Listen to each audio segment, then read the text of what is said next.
امام محمد تقی علیہ السلام کے القابات، پھر جو سب سے بڑا ٹراما آپ کی زندگی کا کہ 5 برس کی ظاہری عمر والد کی شہادت ہوتی ہے، اور بچپن میں لیکن وہی بات ہے وہ لیگیسی ٹرانسمٹ ہونی تھی، وہ لیگیسی ٹرانسمٹ ہوئی جو علمی لیگیسی تھی، اور پھر دیکھا دنیا نے کہ جو علم و فضل والے لوگ تھے وہ سر جھکائے آپ کی بارگاہ میں کھڑے رہتے تھے. بتلائیے ذرا. بسم اللہ الرحمن الرحیم. جنید صاحب بہت شکریہ. اہل بیت اطہار کی ایک عظیم شخصیت حضرت امام تقی کے علیہ السلام کی شان بیان کرنے کے لیے، آپ کے تذکرے کے لیے اور آپ کے تذکرے سے برکتیں لینے کے لیے ہم بیٹھے ہیں. جنید صاحب گزارش ہے کہ اہل بیت اطہار کا مقام اس امت کے لیے اتنا بلند اور اتنا جامع ہے کہ دین کی اقدار چاہے وہ ظاہری ہوں یا باطنی ہوں، ان کا تحفظ، اس کا جو آئیکن ہے وہ اہل بیت اطہار ہے. سبحان اللہ. حضرت داتا گنج بخش نے لکھا ہے کشف المحجوب کے اندر، جب اہل بیت کا ذکر کیا، انہوں نے کشف المحجوب میں صحابہ کرام کا ذکر کیا، اہل بیت کا ذکر کیا، صوفیاء کے مختلف طبقات کا ذکر کیا. ٹھیک ہے. اہل بیت کے ذکر پہ الگ ابواب قائم کیے. آغاز یہاں سے کیا کہ اس آسمان کے نیچے کوئی ایسا شخص نہیں ہے جو اہل بیت سے مستغنی ہو کے کسی مقام پہ پہنچ سکے. اللہ. ہر شخص قرب حق کو پانے کے لیے اہل بیت کی بارگاہ کی رہنمائی اور خیرات کا محتاج. اللہ اکبر. اللہ. جو سبب یہ ہے کہ جو لیگیسی حضور اقدس صلی اللہ علیہ وسلم نے چھوڑی، اس امت کے لیے جو دین چھوڑا، اس کو عملی طور پہ پریزرو کس طرح کرنا تھا، اس کا نمونہ آپ کو یہ شخصیات نظر. کیا بات. اب پریزرو کر کے ٹرانسمٹ کرنا. اچھا، اس کے لیے کمٹمنٹ کیا ہے؟ سیدنا علی مرتضیٰ سے شروع ہو جائیں. سیدنا علی مرتضیٰ ہیں، امام حسن ہیں، امام حسین ہیں، امام زین العابدین ہیں، امام باقر ہیں، امام جعفر الصادق ہیں، موسیٰ کاظم ہیں، اس کے بعد علی رضا ہیں، امام تقی ہیں، نقی، حسن عسکری. کوئی تب بھی موت اس دنیا سے نہیں گیا، سب شہید ہوئے. سب شہید ہوئے. یہ کمٹمنٹ ہے. یہ کمٹمنٹ. آپشن ان کے پاس بہت تھے. اگر وہ کمپرومائز کرنا چاہتے، آپشن بہت تھے. رخصت کے کئی راستے تھے. کئی راستے تھے. خلافت راشدہ کو دیکھیں، سیدنا علی مرتضیٰ نے خلافت راشدہ کی مٹتی ہوئی اقدار کو سنبھالا دیا، اپنی جان قربان کر دی. بالکل ٹھیک ہے. مشکلات سے ہی کمپرومائز نہیں کیا. بالکل ٹھیک ہے. کمپرومائز نہیں کیا. بالکل ٹھیک ہے. اس زمانے میں کوئی اور ہوتا تو شاید خلافت راشدہ کا اینڈ اس طرح اقدار کے تحفظ کے ساتھ نہ ہوتا. بالکل ٹھیک. جس طرح سیدنا علی مرتضیٰ نے کیا.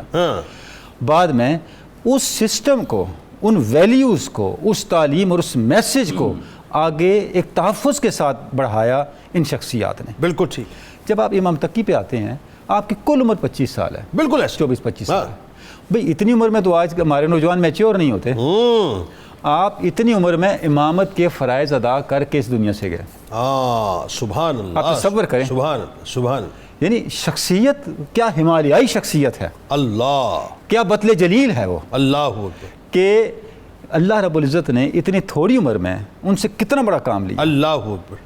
اور اقتدار کے ایوان ان کے نام سے تھر تھر کانپتے تھے. ایسا ہی ہے. اس عمر میں ایسا ہی ہے.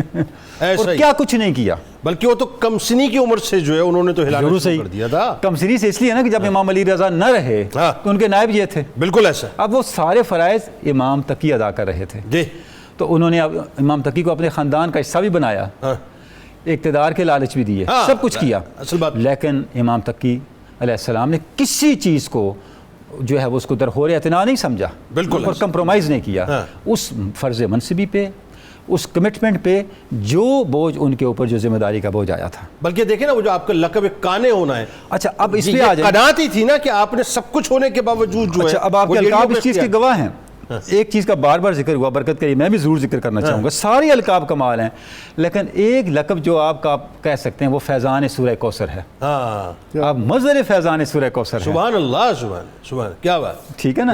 یعنی جو چیز آپ صلی اللہ علیہ وسلم کو اللہ رب العزت نے سورہ کوثر کے وعدے کے ذریعے سے عطا کی، اللہ رب العزت نے امام علی رضا کو وہ امام تقی کی صورت میں سورہ کوثر کا فیضان عطا کیا. سبحان اللہ. اور وہ جو آپ کا تسلسل تھا آپ کے رسب کا، وہ امام تقی کے ذریعے آگے چلا. جی جی جی. اور تقی. اچھا آپ کا نام محمد ہے.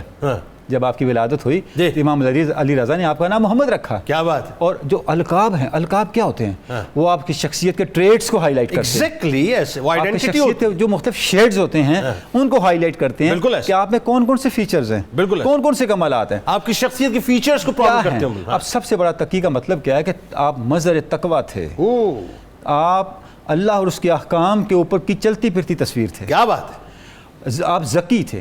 ذکاوت آپ کا تزکیہ اور آپ کی ذہانت اللہ درجہ کمال پہ تھی، جوادی آپ آپ کی کی صحاوت درجہ کمال پہ تھی، کانے کا آپ نے ذکر کیا، آپ متوکل تھے، متوکل آپ کے القاب کے اندر آتا ہے کہ توکل کے کس اعلیٰ درجے پہ تھے آپ، ایسا ہی کہ تمام مشکلات، تمام مسائل، حتیٰ کہ گھر میں مسئلے کی جڑ رکھی ہوئی تھی لیکن آپ گھبرا نہیں رہے تھے، آپ پریشان نہیں ہو رہے تھے، بلکہ اللہ کے بھروسے پہ آپ نے اپنے جو فرائض منصبی تھے ان کو آگے بڑھایا۔ سبحان اور اس کے بعد علم کے حوالے سے آپ دیکھیں تو آپ نے علم کے لیے بڑے سفر کیے، جی یعنی جب آپ کے والد گرامی کا انتقال ہو گیا تو ظاہر ہے آپ کو اس طرح سرپرستی نہیں ملی اپنے والد بالکل ایسا گرامی ہے۔ کی، تو آپ نے کم سنی کے دور، کم عمری میں مدینہ انتہائی کم طیبہ چھوڑا، خراسان آئے، بڑے بڑے اہل علم سے کسب فیض جی۔ کیا اور بہت تھوڑے وقت میں کیا، اور 9-10 سال کی عمر میں اس درجے پہ پہنچے کہ اپنے دور کے علماء نے، قضات نے، محدثین نے، مجتہدین نے آپ کے مقام کو مانا۔